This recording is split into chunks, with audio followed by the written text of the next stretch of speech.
Buenas tardes. Hoy, martes 29 de octubre del 2019, nuevamente me encuentro con ustedes y agradezco de antemano el favor de su atención, que me permitan entrar en su red.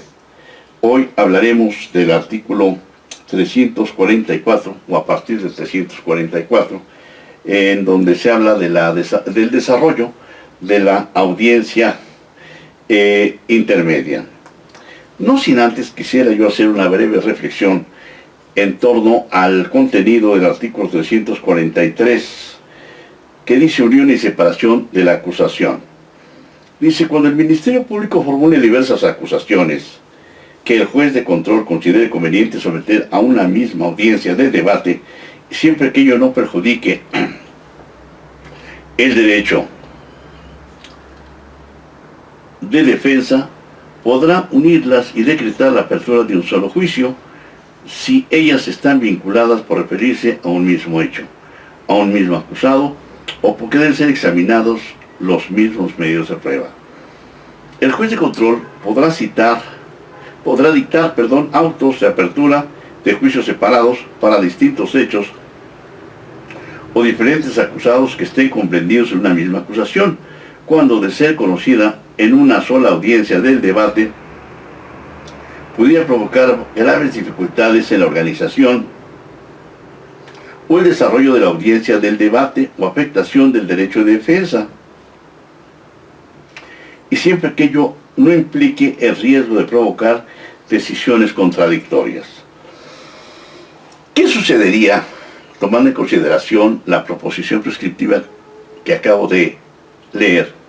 ¿Qué sucedería si tenemos un caso en donde hay tres imputados, una misma defensa, y son los mismos hechos?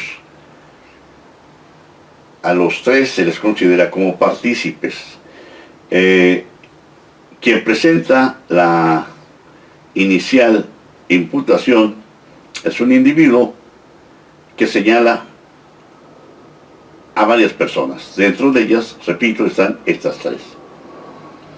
Resulta que de las actuaciones que se han realizado, la defensa advierte que existe la probabilidad, casi certeza, de que uno de los implicados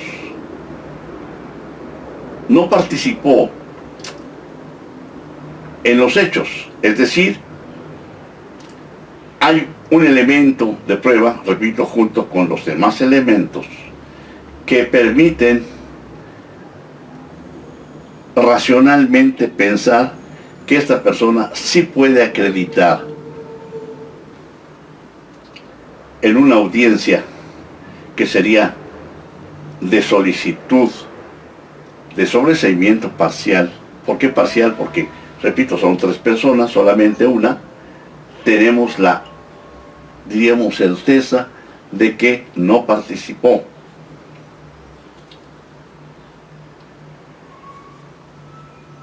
Pero en la audiencia, el juez de control niega no solamente el que se desahogue la prueba que ofrece, sino que además dicta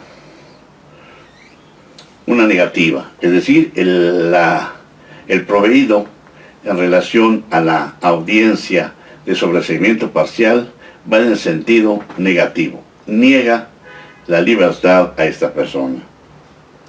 La defensa, ante esta situación, promueve un amparo. Debo decir que es un amparo indirecto. Al promover el amparo indirecto, el juez de distrito le hace una prevención diciendo que explique o aclare si en su momento procesal oportuno, ante esta negativa del juez de control, interpuso ya el recurso de revocación o bien el recurso de apelación. Ante esta situación, la defensa desahoga esta prevención en el siguiente sentido. Por lo que hace a la revocación, no es procedente porque ésta solamente procede contra meros actos de trámite.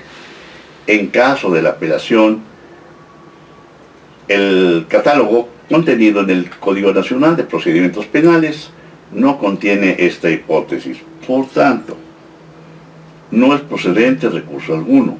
Es decir, el no interponer un recurso que es inexistente no afecta o no vulnera ese principio de definitividad consagrado en el artículo 107 de la Constitución. En consecuencia, es procedente que se interponga un amparo indirecto. El juez de distrito revisa estos argumentos y los considera viables, los considera plausibles. En consecuencia, da entrada a la demanda, se señala fecha de audiencia constitucional y lamentablemente, al no poder notificar al tercero interesado, se prorroga, o más bien se difiere la audiencia constitucional para una fecha diversa. Y antes de esto se celebra o se fija la fecha para la celebración de la audiencia intermedia. Ante esta situación, el juez de control pregunta a la defensa si esa conducta de la impetración de un amparo indirecto es por motivos defensistas. Ante esa pregunta, con todo respeto, la juez de control merece una respuesta, pues quizás irónica, porque si algo tiene de contenido esencial el amparo es precisamente la defensa de la Constitución, la defensa de los derechos humanos. Decíamos que merece una respuesta irónica, porque si algo tiene el amparo, es decir, la esencia del amparo es precisamente la protección de los derechos humanos, la protección, o más bien el respeto irrestricto a los preceptos constitucionales que protegen a la ciudadanía. Bueno, entonces, ante esta situación, la pregunta sería la siguiente: ¿debe diferirse la audiencia intermedia o debe continuarse? Otra alternativa: ¿debe señalarse una fecha diversa para la celebración de esta audiencia o debe suspenderse el procedimiento? Debo decir que finalmente la juez de control decidió esta última alternativa. Dándole la palabra a la defensa, esta se pronunció en el sentido de que, independientemente de que en fecha diversa señalada para la audiencia constitucional, no tenemos la certeza de que ese mismo día o el día siguiente se dicte el proveído correspondiente. Pero, aclaró, en el supuesto de que esa resolución no resultara favorable al quejoso, entonces se vería la necesidad de interponer un recurso de revisión ante el Tribunal Colegiado de Circuito. Ante esa situación, la juez de control toma una decisión muy curiosa, diciendo que en caso de que se alargara esta temporalidad, tendría la necesidad de separar, por una parte, al quejoso en el amparo y por otra parte a los coacusados. Entonces, esto lo dejo como reflexión, ya que el artículo 343 del cual acabo de dar lectura no contempla esta situación, no contempla esta hipótesis, y no sé qué tan garantista pudiera ser el que efectivamente se continuara el procedimiento por lo que hace a los coacusados y se suspendiera en cuanto al quejoso en el amparo. Y aquí dejamos este paréntesis para continuar con el artículo 344. Al inicio de la audiencia, dice, el Ministerio Público realizará una exposición resumida de su acusación, seguida de las exposiciones de la víctima u ofendido y el acusado por sí o por conducto de su defensor. Acto seguido, las partes podrán deducir cualquier incidencia que considere relevante presentar. Asimismo, la defensa promoverá las excepciones que procedan conforme a lo que establece en este código. Interrogación. Aquí realmente no sé cuáles excepciones. Cuando hablamos de excepciones, normalmente estamos recurriendo a un ámbito procesal diverso al que nos ocupa. Es decir, el ámbito procesal penal, creo, es diferente, no en lo esencial, pero sí en la forma, al proceso civil. En el caso de las excepciones, hablamos de las excepciones tanto dilatorias como perentorias, y esto, repito, se refiere al aspecto procesal civil. Sin embargo, el Código Nacional de Procesos Penales no establece excepciones en ese sentido. Desde luego, si lo entendemos en forma genérica, diríamos que la acción está a cargo del Ministerio Público. Un tanto cuanto matizado, porque recuerden que también interviene un asesor jurídico y luego la víctima se convierte también en coadyuvante. Entonces el Ministerio Público, desde esa perspectiva, parece que ya no es el único que va a participar en esto de la acción. Sin embargo, al hablar de excepciones, correspondería en todo caso a la defensa oponer las mismas. Desahogadas los puntos anteriores y posterior al establecimiento, en su caso, de los acuerdos probatorios, el juez se cerciorará que se ha cumplido con el descubrimiento probatorio a cargo de las partes y en caso de controversia abrirá debate entre las mismas y resolverá lo procedente. Esto, desde luego, resulta ilógico y afortunadamente en la praxis se desarrolla de manera lógica, de manera correcta. Es decir, primero el juez de control o el juez de control si preguntan si se realizó ese descubrimiento probatorio de conformidad con los artículos 337 y 340 de nuestro Código Nacional, y ya se verán las particularidades de ese descubrimiento y de aspectos formales que deben corregirse también. Dice,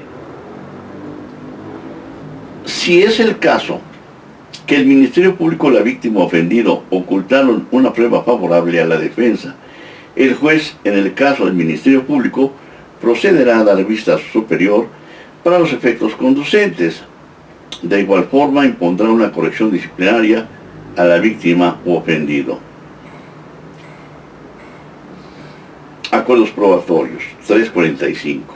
Los acuerdos probatorios son aquellos celebrados entre el Ministerio Público y el acusado sin oposición fundada de la víctima u ofendido para aceptar como probados algunos hechos o circunstancias.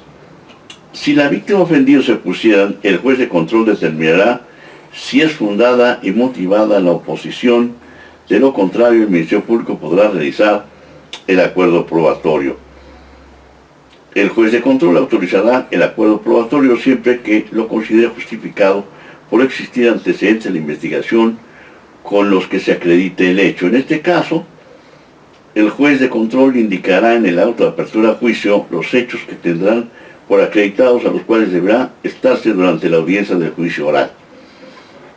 Aquí, desde luego, es una crítica que hacemos al legislador, ya que estamos hablando de un asunto de orden público en donde nada tiene que ver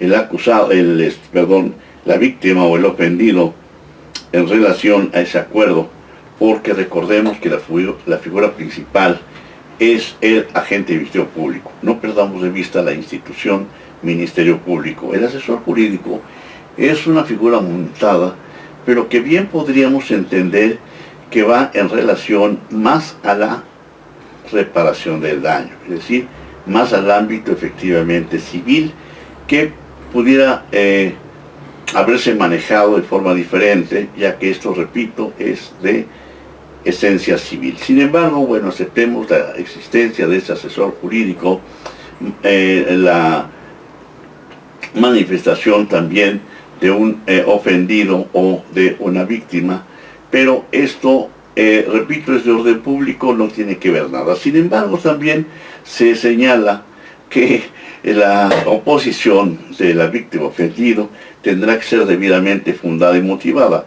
Esto es un absurdo también, porque quien tiene el deber de fundar y motivar será siempre la autoridad y nunca un particular, y el ofendido o la víctima pues no son autoridades, entonces no tienen el deber de fundar ni motivar.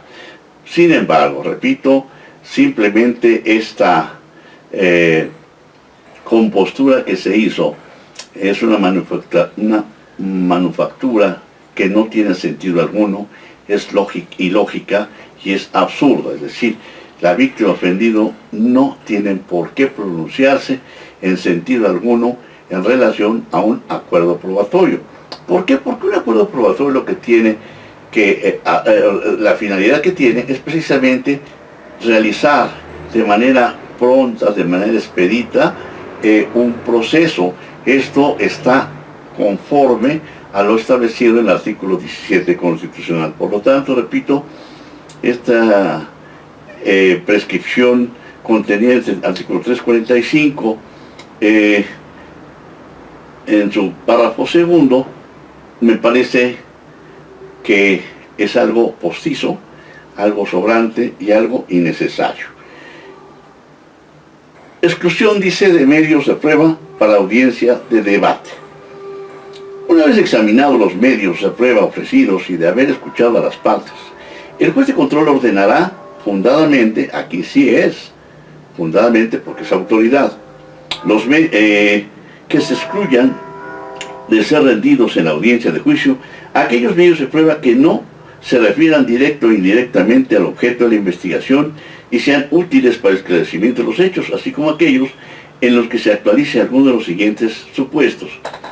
Cuando el medio de prueba que se ofrezca sea solo para generar efectos dilatorios, en virtud de ser sobreabundante por referirse a diversos medios de prueba del mismo tipo, testimonial o documental, que acrediten lo mismo, ya superado en reiteradas ocasiones. B. Impertinentes por no referirse a los hechos controvertidos, o innecesarios por referirse a los hechos públicos, notorios e incontrovertidos. Por haberse obtenido con violación a los derechos fundamentales. 3. Por haber sido declaradas nulas. Y 4. Por ser aquellas que contengan las disposiciones señaladas en el Código para su desahogo. En caso de que el juez estime que el medio de prueba sea sobreabundante, dispondrá que la parte que la ofrezca reduzca el número de testigos y de documentos cuando mediante ellos desea acreditar los mismos hechos o circunstancias con la materia que se someterá a juicio. Asimismo, en los casos de delitos contra la libertad y seguridad sexuales y el normal desarrollo psicosexual, el juez excluirá la prueba que pretenda rendirse sobre la conducta sexual anterior o posterior de la víctima. La decisión del juez de control de exclusión de medios de prueba es apelable. Y hasta aquí la dejamos por hoy, deseando que tengan ustedes una magnífica semana. Muchas gracias.